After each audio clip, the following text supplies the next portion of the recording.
So, Kerin, Fife's £29 million a year retirement time bomb.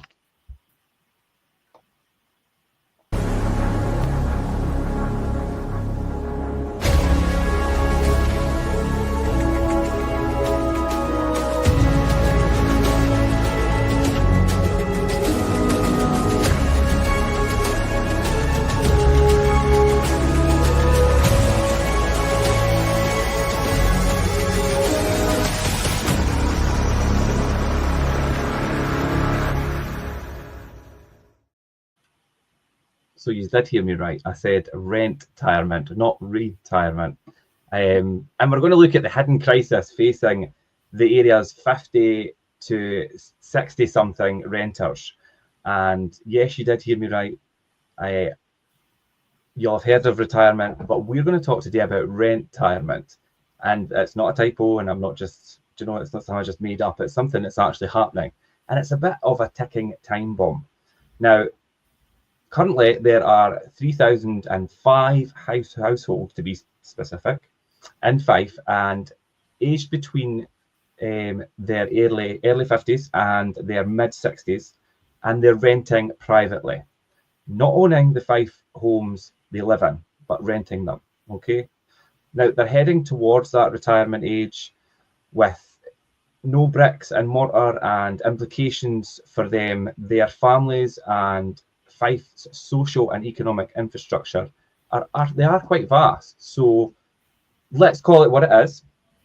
And it's a slow-moving crisis wrapped up in letting agent to let boards and, fueled by decades of housing policy that's prioritised home ownership above all else, leaving some behind, unfortunately. So just before we move on, what is retirement? Obviously, I'm saying it's not a typo and I've not just made it up. So let's kind of clarify on that first before we go ahead. So retirement is a blend of words, obviously, the word rent and the word retirement, referring to those entering their more mature years, but are still renting their homes rather than owning them. And it's not a lifestyle choice for most. It's a result of possibly the economic reality of things. And unlike traditional rentees who may have cleared their mortgages and can rely on relatively low housing costs, rentees are staring down a barrel of paying rent every single month for the rest of their lives. And with Fife's average rents sitting at around £813 per month at the moment, that's no small chunk out of their limited retirement income. So it's something that really needs to be looked at. And if they're facing that for the rest of their days as an outgoing, it could be quite a lot. Whereas a lot of people on the flip side possibly don't have a mortgage anymore, don't have that kind of outgoing, and can enjoy their retirement and their retirement funds a lot differently. So let's talk about the numbers behind the problem, Kerin. Go and run us through that and let us see what that looks like. So the average 50 to mid 60 something as a single person retiring in Fife is likely to be a monthly cost of around £1,208. So this is what they're going to have coming in each month. So as you've touched on already, a big chunk of that can be going to, if they are paying close to the average rent for it, a big chunk of that can be going towards the rent. Now that £1,208 does include the state pension of £756 per month. So perhaps they do have a modest pension topping it up as well from their private pension, but it does leave very little breathing space once the rent is paid. So we'll do some maths here. So your average rent, £813 monthly, rent over 20 years equals £195,120 per household. So when you think about it like that, it's a substantial amount of money in a way. So, and if you're multiplying that by our average 3,005 50 to 64-year-old in Fife renters, we're looking at a combined cost of £29,316,780,000 a year, or 586 million over the next 20 years. And that's just in Fife. So Yep. there's some pretty big numbers that is going in there. So it's definitely something to factor in when it comes to us reviewing this demographic and for landlords as well. So where is that money going to come from for them then? Obviously, this is going to come from either the tenant's monthly income or savings, or it's subsidised by the taxpayers through their housing support. Yeah, that's true.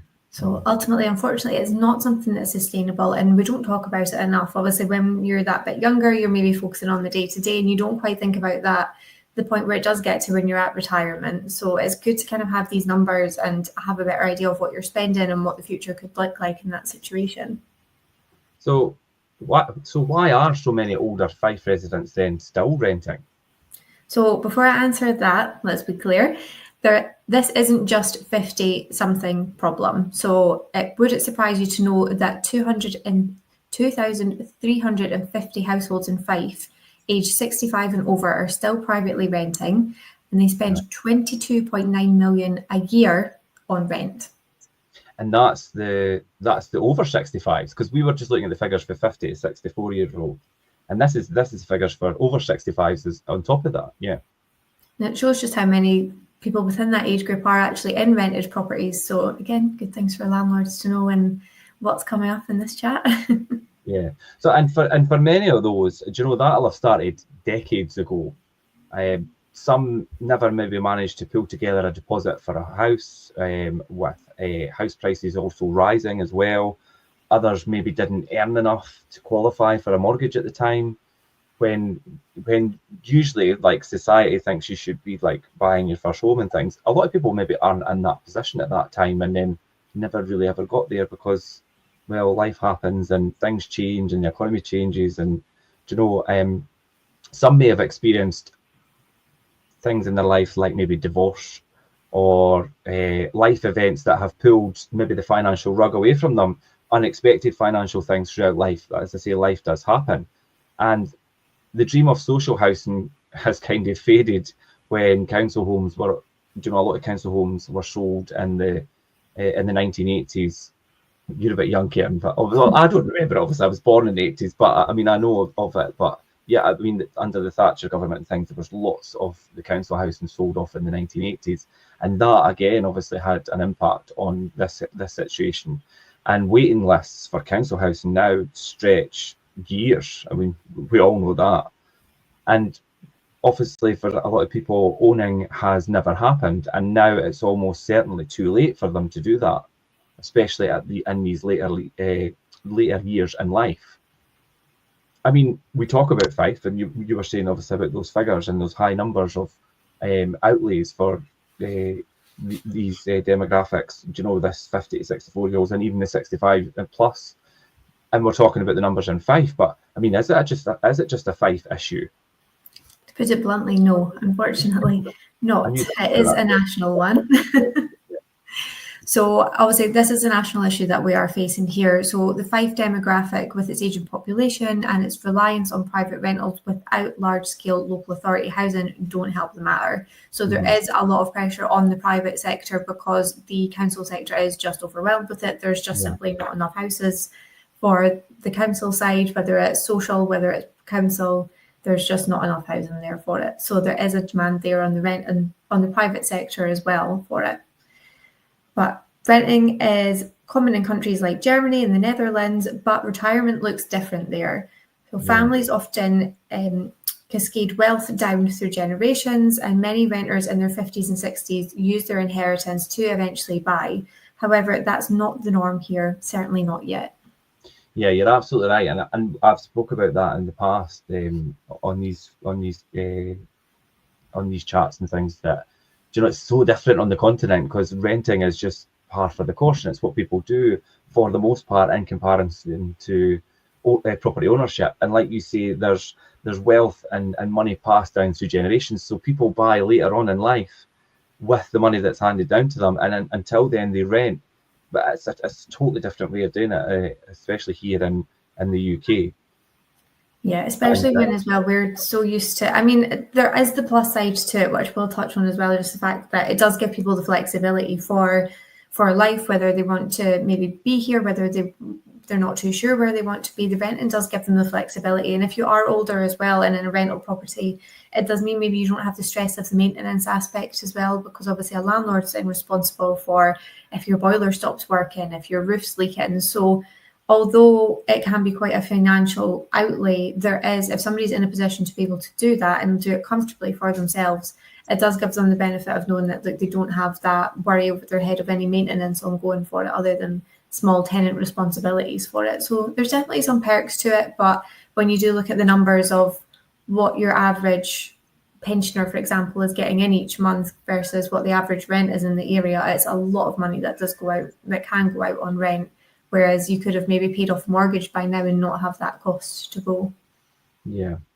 Yeah, and there's a bit of irony in it as well, because it could also create like that fork in the road for these younger generations coming in. And Fife's younger residents, talking about those in their 30s and their 40s, which would probably class us, obviously. Not yourself. Yeah. So the younger generation, it does put us in a better position, actually, because these people in these age brackets then find themselves in that stronger long-term position, and many of them are likely to inherit equity from their older, OAP homeowner parents. And when that wealth is passed down, it's coming, and it's in the coming decades of their life. Some will invest it in property, which is quite a good thing, and we see that quite a lot with inheritance, giving them that security their parents never really had, because property investment things wasn't a normal thing for them in that generation, but it is now. So when that money is passed down, that's what a lot of the younger generation are, the ones that are clued up, think, right, okay, this is a wise thing to do with that. And it has a good knock-on effect, because then it also brings housing back into the private sector, which is, in my opinion, propping up housing stocks at the moment, especially here in Fife, because we're just, as I say, years and years on waiting lists for social housing and things. And I think, although we're low on stock in the private sector, it does provide that additional housing for people, and there would be a lot of people displaced. I know the hundreds of tenants that we look after, where would they be without the buy-to-let industry? But anyway, that's we could go into a completely different story there. But so yeah, it's given them that security that their parents never ever had. But for now, the current crop of retirees are heading into their later years with no safety net and very little political attention to this issue. Like you say, it's not spoke about enough. It's kind of, we might be talking about this and people maybe like never even considered it or thought about it, or realised that people later in their life are actually renting, not through choice, but because they don't have any other choice. And I mentioned there about the buy-to-let sector, the buy-to-let and the private sector, and really, well, what does this all mean for Fife landlords? I think we need to look at that most importantly. And if you're a buy-to-let landlord in Fife, this is not a doom story. It's quite the opposite. It's a demographic opportunity, and this group of older Fife renters isn't going to go anywhere anytime soon. They are, they're long-term tenants. They want stability. They take care of their homes. And as long as they're treated fairly, they are more than likely to stay with you for years. And we see that a lot, Kerin. Ultimately, people don't really want to move at the best of times. It can be a lot of costs. It's a lot of upheaval, especially older people. You might not have the support. It's different when you're maybe in your 20s, 30s. You've got friends that might come around and give you a hand with it. When you're getting older, you're not going to be wanting to do all that heavy lifting by yourself. So you generally want that more easier pace of life. So being able to be settled in and stay somewhere long term is obviously really advantageous there. But that does mean that obviously people in that demographic also have limited means. So as a landlord, it is worth thinking long term, whether that's offering fair rents, supporting stability, and recognising that older tenants are not as high risk as well. So they are the backbone of many portfolios. And again, for us, we have quite a few of them that are great tenants. And let's face it, they're not going anywhere. So nice and long term as well.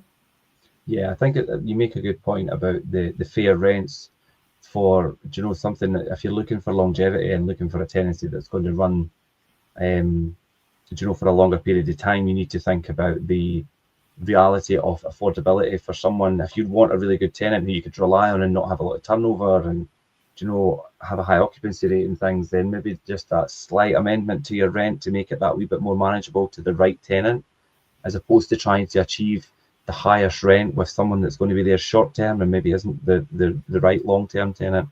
Do you know, it's finding that that balance.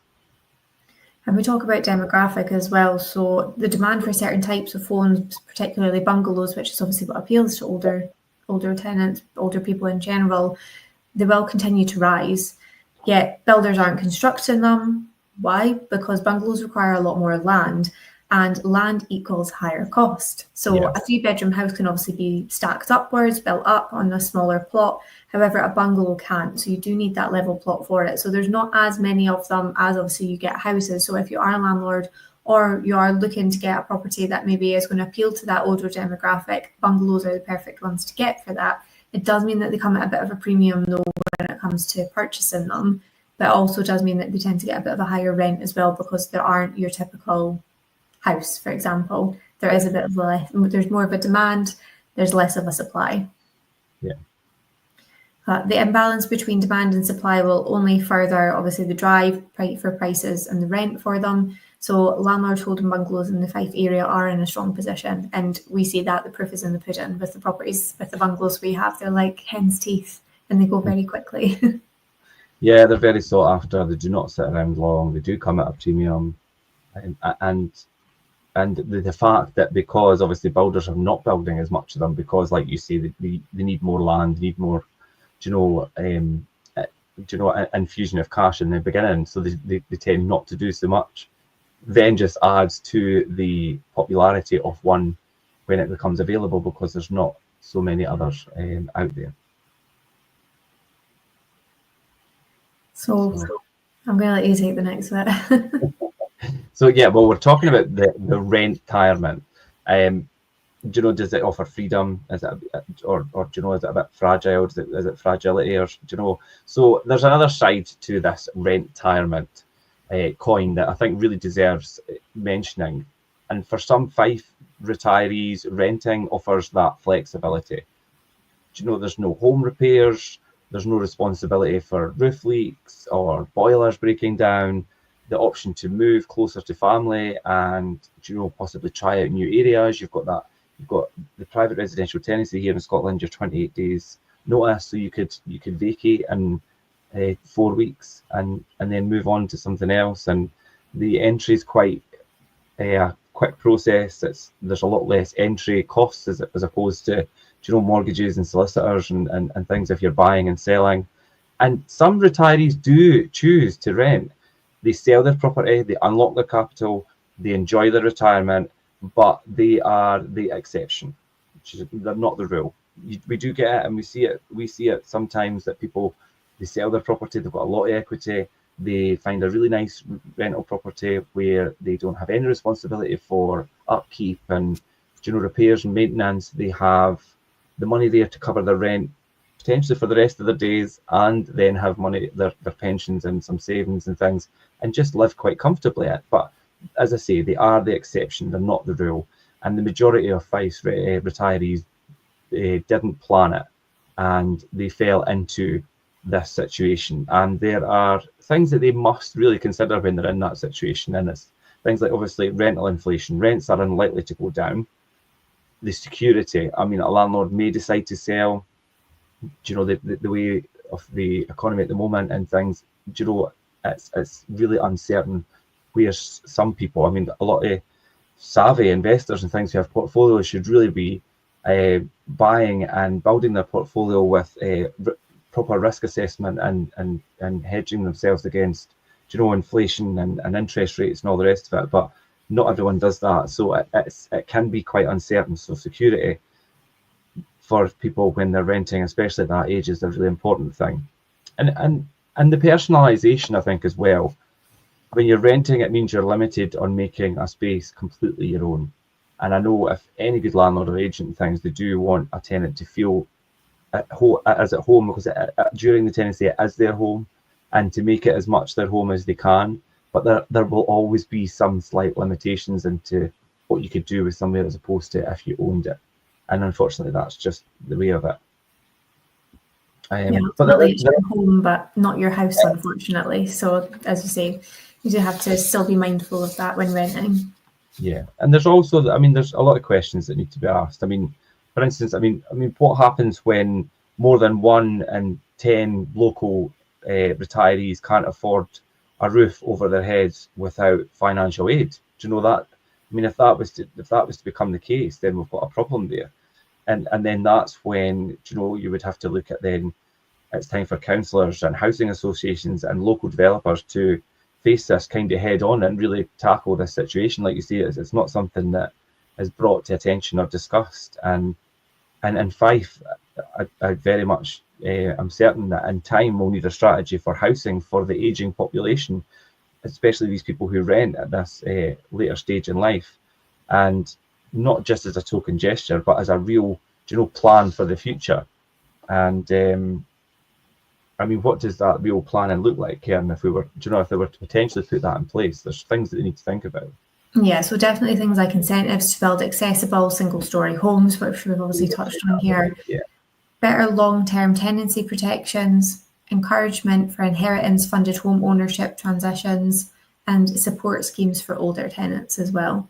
We see, again, it's one of these things you don't really think about until you're actually in the situation or dealing with a relative that is, and how limited we are sometimes with assistance for our older generation. So definitely there's room for improvement there for it. But again, there's things that landlords can do to, if that's the demographic that you want to go down, there's obviously different ways in which you can venture that and make it lucrative for yourself to get that longevity out of the tenant and also have that desirable home. Again, it's not just people in their 50s to 60s. Bungalows do tend to appeal to a wide age group there as well. So it's definitely good scope for developers, but we can see obviously the pros and cons for it there for them.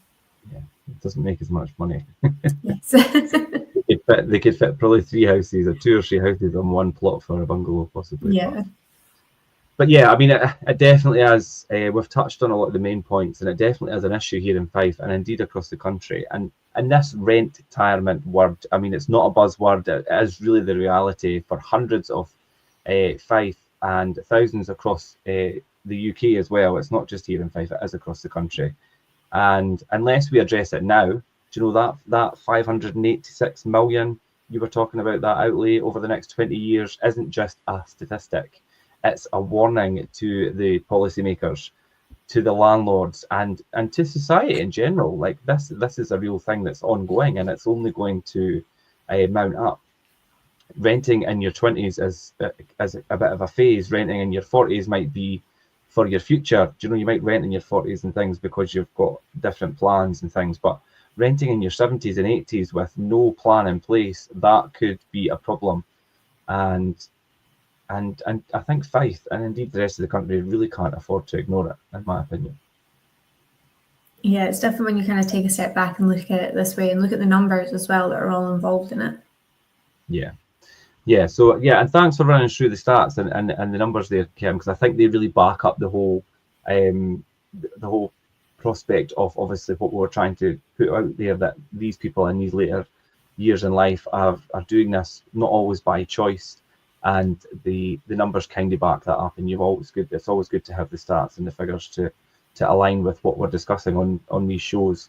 But yeah, definitely the retirees renting in Fife and across the UK is an issue that needs to be addressed. So hopefully we'll see some positive movement on that in the future. And as you say, Kerin, hopefully building more housing to accommodate people at these later stages in life.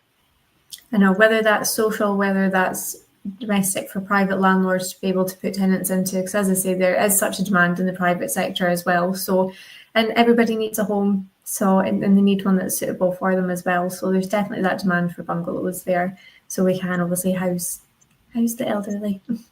Yeah. Okay, Kerin, right. Thanks very much for joining me and running through that. If anybody has any questions, jump in the comment box. If we're on the rerun, you can still jump in the comments, or you could reach out to us direct. But yeah, Fife's £29 million a year rentirement. It really is a time bomb, and let's hope we see some positive movement on that in the future. And until next time, guys, I will leave it there. And thanks for joining me, Kerin, and thanks everybody for tuning in. Goodbye. Thanks.